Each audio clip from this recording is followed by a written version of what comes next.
বন্ধুরা, ইংরেজিতে 21টি letter consonant.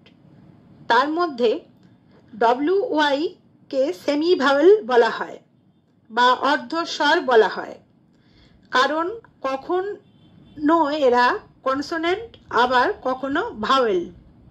এখন জানব কখন এরা কনসোনেন্ট এবং কখন ভাওয়েল হয়। WY ওয়ার্ডের প্রথমে বসলে কনসোনেন্ট, আর WY ওয়ার্ডের মধ্যে ও শেষে বসলে vowel. One, week, wait, well, right এই ওয়ার্ডগুলোর ডব্লিউটা প্রথমে বসেছে, তাই এরা কনসোনেন্ট। ইউ, ইয়েস, ইয়োলো এখানে ওয়াইটা প্রথমে বসেছে, তাই কনসোনেন্ট। COW কাউ, ডব্লিউটা এখানে শেষে বসেছে এবং OW আউ মানে ইউ সাউন্ড দিচ্ছে, তাই ইউটা এখানে ডব্লিউটা ভাওয়েলের মতো কাজ করছে। ট্রাই,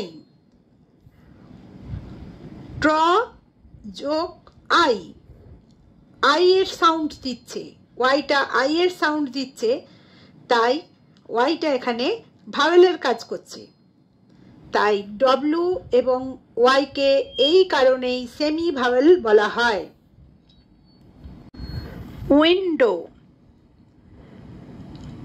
উইন্ডোর প্রথমে বসেছে ডব্লিউ যেটা সেটা কনসোনেন্ট এবং শেষে যে ডব্লিউটা বসেছে সেটা ভাওয়েল।